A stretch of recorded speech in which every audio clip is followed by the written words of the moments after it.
On today's episode, Sequoia Capital Insights from Alfred and Roelof Botha, plus Inc. Magazine's top 10 business books for 2021. And in Carried Heavy, it's old school versus new school as Barrons Nicholas Janinski versus Seeking Alpha's Jonathan Weber's list of value stocks showdown. Shout out to everyone who's popping bottles and naming yachts today. How you feeling? Where are all the builders? Who's launching startups that will shake the room, set the tone, create the agenda? I'm feeling it today. Are you prepared to carry heavy? I'm taking LinkedIn classes on day one of the new year. I'm improving myself, reading VC tweets on perspective from Alfred and Roelof Botha. The real estate investors call it grinding. The executive coaches call it aligning. Whatever you call it, be fair. What are you doing with your day one experience?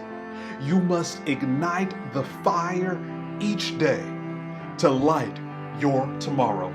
Let's reset the room. Welcome to Try Flourishing, Omri, Los Angeles. Market check coming up in moments. Not in equities because they're closed for the New Year's holiday. But crypto markets, they never close, they never sleep. So we'll get into that. Plus our carried heavy showdown. New school versus old school. Taking a deep breath in. And release. We cannot forget our wellness. The location for today's show is set somewhere off the cove in Montenegro. Spectacular view, isn't it?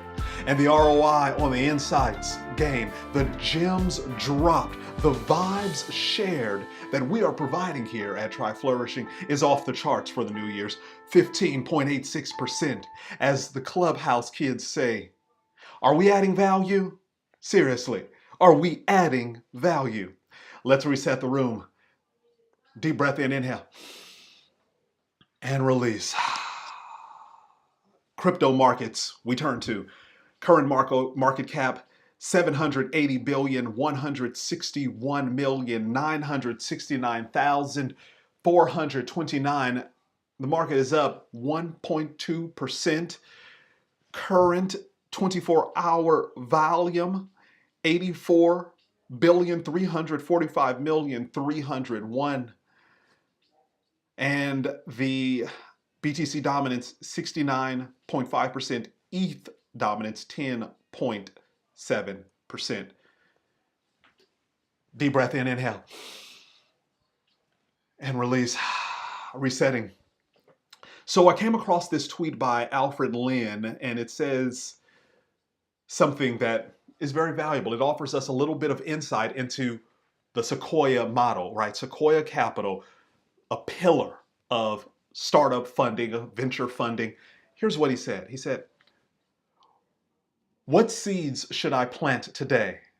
My partner, Roelof Botha, sent this quote around Sequoia. And the quote is from Robert Louis Stevenson, and it says, "Don't judge each day by the harvest you reap, but by the seed you plant." This offers insight into how Sequoia is thinking, right? Roelof is pouring into the team. He's pouring into the partners. He's pouring into the staff. And you have to think about in terms of your business. You may be sending out memos about what is doing wrong, and you may send out key performance areas, and you may send out growth metrics. But how often do you take time to speak into people, to pour into people, to remind them of perspective? Roelof Botha sent a quote around the office about not judging each day by the harvest that they reaped, but by the seeds you plant, about what you're growing, about what you're nourishing, about what you're building, about what you're starting. And you in your life, in your business, in your endeavors, you can't just measure your success by what is in the bank, about the amount of property you have, but what you are building today, about what you are establishing today. You have to keep the momentum going so that you can continue to grow, or else you fade, you dissolve. And so if you look at the tweet and then continue down the tweet chain, then you begin to see some people, they started with a couple of hearts and likes, and then the jokes came in, and I figured I'll share a couple of those. And then Anna Murta said, "You mean the precedes?" All right. And Ryan Chang wrote, "Plant a sequoia sapling." And then Submit writes, "You have the right to work, but never the fruit of work," right? And it's so much of a reminder that people are thinking about this, about building, about growing. One more we'll share. Amol Gian writes, "Don't judge each day by the IPOs, exits you reap, but by the seed rounds you plant." Right? And so just a little bit of levity to the situation. People may respond to it in very different ways. And I'm not saying at your organization you need to be sending around motivational quotes all the time, but sometimes it's helpful to reframe the situation, that besides just putting out the standard letters of, these are the memos, these are the goals, these are the key performance metrics. Remember that there are humans behind the screen, and that sometimes they have to be reminded of the perspective, of the balance. Let's reset the room, taking a deep breath in, inhale, and release. Shifting gears to Inc. Magazine. Inc. Magazine came out with a list of the 10 best business books for 2020. It says you'll have to wait until 2021 for deep thinks on the pandemic, but the year produced some fine titles on leadership, strategy, and innovation. And so these are books that you can read right now in 2021 that were written in 2020 that will provide you with great insights. And so I'm not going to share the entire list, but I will share the top five on the list. The top five on the list. The first that we'll share is number 5 on the list.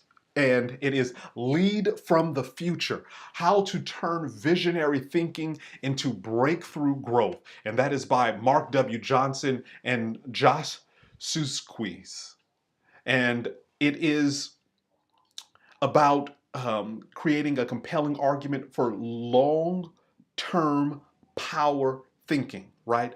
So not just thinking about short-term gains, but about the long term, right? And that's often reflects what Roelof Botha was tweeting about, and what Alfred was affirming, that it's not just about what you've done, but about what you're growing, about what you're building, right? This idea that you have to think longer than just today and tomorrow. Short-term thinking gets you short-term results, but long-term thinking builds greatness. It builds something lasting. It builds something enduring, and something to keep in mind there. Number 4 on Inc. Magazine's list of the best business books, Intentional Integrity, How Smart Companies Can Lead an Ethical Revolution, by Robert Chestnut. This is valuable, right? So much shift, so much change took place in 2020 that it reminded us that we have to return to an ethical center, right? That we have to firmly root ourselves and have these questions, these complex questions of governance and inclusion answered, right? And so this was a valuable insight. And Chestnut, he's the former chief ethics officer and general counsel at Airbnb. Right? Isn't that wonderful to have on staff a chief ethics officer? Many institutions have uh, ombudsmen, individuals who are associated with grappling with these complex questions. In healthcare, there are the ethical review panels, right? So there's this idea that we have to grapple with the weighty questions, that someone should be charged with dealing with those. So Number 3 on the list, Experimentation Works, The Surprising Power of Business Experiments by Stephen H. Tunk. And it says, it often talks about the business and the A/B test, right? That businesses should run experiments both online and in the real world so that they can find answers to specific questions, right? That it is important not to be caught up in thinking that you have to know what the solution is from the start. You have to be willing to iterate and experiment. This is how you grow. This is how you learn. And if you are a large organization, you have to be more willing to be able to experiment. You may not have the flexibility of a small organization, but there should be teams equipped and empowered with tools to be able to see change, right? And to be able to navigate through it. Next book on the list, Billion Dollar Brand Club. How Dollar Shave Club, Warby Parker, and other disruptors are remaking what we buy, and that is by Lawrence Ingrassia. And it talked about this direct to consumer brands are the winners of 2021. And he tells these anecdotes about how these founders, right, these innovative companies are shifting how loyalty is built amongst their customer base, right? They're shifting their marketing strategy. And it's a great book to consider. And the number 1 book on the Inc. magazine's best book business book list is Always Day One: How Tech Titans Plan to Stay on Top Forever. And that's by Alex Kantorowicz. And the title comes from Jeff Bezos' exhortation to employees to approach each day as if it were Amazon's first, right? Mindfulness often reflects this, right, beginner's mindset, right? We have to constantly turn to this place of where we begin, of where we ignite the fire, because sometimes it goes off. Sometimes we lose our way, and we have to slow down, bring ourselves back to the energy and intensity and courage and boldness that we had on day 1, and not get complacent. Because when you get successful, when you get lazy, you lose your way. You lose your business. You lose your momentum. You lose your team. You lose your edge. You lose your revenue. If you don't want to get in that cycle of loss, you must build and approach everything as day 1. Taking a deep breath in, inhale. And release. Let's reset the room. Omri, Los Angeles, try Flourishing. This is a weekday show where we talk about business news, personal growth, mindfulness, all wrapped in with, some cool slang, just to carry it. Shifting gears to our carried heavy list, right?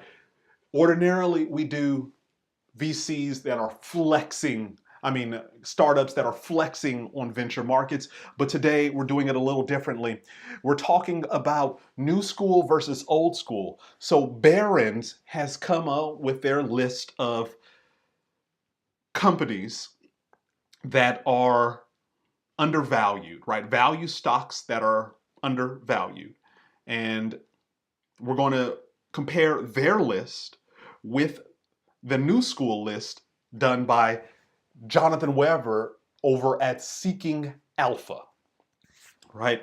So Barron's list versus Seeking Alpha's list. And you tell me who carried heavy.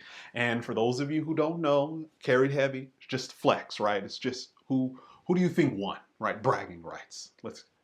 Okay, so Barron's list. It says these 7 value stocks deserve a fresh look, right? That's the title of Barron's. And the intro says, value stocks may be cheap, but finding the right ones for 2021 isn't easy. And then they go on to list. And so let's shift over to Seeking Alpha's list done by Jonathan Weber. And he writes, in his headline, top 10 undervalued high yield income stocks for 2021. So they're both kind of setting the stage for who they think individuals, investors should consider for their portfolios in 2021. So the companies listed by Barron, I'm not going to say all of them, I'm just going to give you a little taste of them. It says Bank of America. We know it's been a rough year for banks, right? It's been a really rough year for banks. They've been clobbered, absolutely just decimated. And so in the Barron's list, they're making the case that one, okay, we should have a little reconsideration for these bank stocks, in particular Bank of America, that it's still sound, right? Another one on their list, Berkshire Hathaway and Disney. We know that Disney and entertainment were absolutely decimated by the pandemic. Theme parks were closed, movie releases had to be pushed. Tremendous shock, and they made this digital shift, this massive pivot to Disney Plus. They are bundling their online content. They are moving into streaming with gusto. They are forming those relationships, and they are saying that Disney is reinventing themselves as a digital company, right? And so that's the kind of thesis of why Disney should be included in there, and it's some great considerations, right? So on the Seeking Alpha list, it has these stocks, right? I'll just do two as well. So the first one listed is Bristol Myers Squibb. And Weber writes, it's a leading biopharma that owns a range of high grossing drugs. And it says it generates over $40 billion a year. And that amount has not taken a larger hit during the pandemic. Right, so there was, I believe it was Bristol Myers Squibb that had a recent downgrade. A lot of one of the analysts saying that it was the profits were built in, that it's already at the right valuation, right? That it was an appropriate valuation. So that was one of the companies that was on the list. Another company that was on the Seeking Alpha list is a bank stock. And their bank stock is Citigroup. And it says Citigroup is one of the largest banks in the US. Although it's rather unloved by investors, this is due to weak performance on the bank's stocks during the last financial crisis. The company is weathering the current crisis a lot better. And so there's his thesis. So those are the two companies. Let's consider the two banks that they're considering investing in, right? So on the Seeking Alpha list, it's Citi Bank. And on the Barron's list, it is Bank of America. Based upon those two, who do you think carried heavy, Barron's or Seeking Alpha? I'll let you be the decider. I'll let you be the judge in that case. I simply think that it's important to get multiple perspectives, whether you're going to new school sources such as Seeking Alpha, or you're going to old school sources such as Barron's. It's important to be in the mix to see what individuals are thinking about current market conditions and also about things that are undervalued, right? To make the case, right? To be champions about why things are undervalued. That's what I look for. I'm not just looking for the hype machine, right? Everybody's a hype beast. Everybody knows Google. Everybody knows Amazon. Everybody knows Apple. But what are some of these undervalued value gems that we can extract value from? We already know banking has been clobbered. Will they recover? These two are making cases that they will. I invite you to read both of them, the Barron's list and the Seeking Alpha list, and come to your decision about the banking sector and about all the stocks on the list. All right, let's reset the room. Taking a deep breath in, inhale, and release. We did it. Today's show, this felt great. This felt good. So we're going to take a moment to meditate. I know some of you are going to click off now. That's just not your thing. You're not there yet. You got more bottles to pop, more yachts to name. You are doing your thing. You are building, you are growing. But as they reminded us in the tweet from Sequoia, as Alfred and Roelof Botha reminded us, we measure by the seeds that we plant. You have to begin to plant, right? Seeds of mindfulness, seeds of balance within your life so that you're not lost, so that you're not losing your ethical sense, so that you're not solely focused on profit, that you miss out on all the other things that are crucial and valuable for your long-term success. All right? So taking a deep breath in, inhale, and release.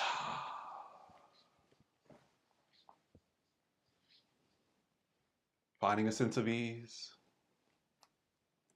Don't judge each day by the harvest you reap, but by the seeds you plant. Robert Louis Stevenson.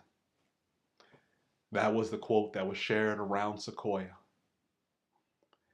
That is the quote that the partners deemed valuable, that people should hear it, know it, that they have to constantly be building. They have to be constantly starting afresh.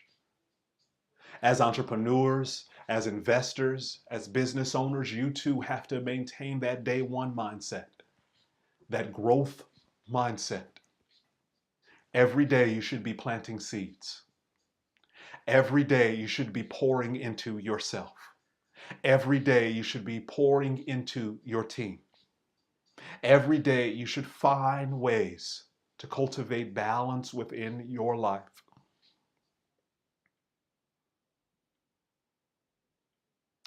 This is the deeper invitation. All right, everybody. All right, all you bottle poppers and yacht namers, let me tell you, it's been real. It's been really fun today. So I will see you back here next week. Enjoy your weekend. Happy New Year's. Let's go strong in 2021. Take care.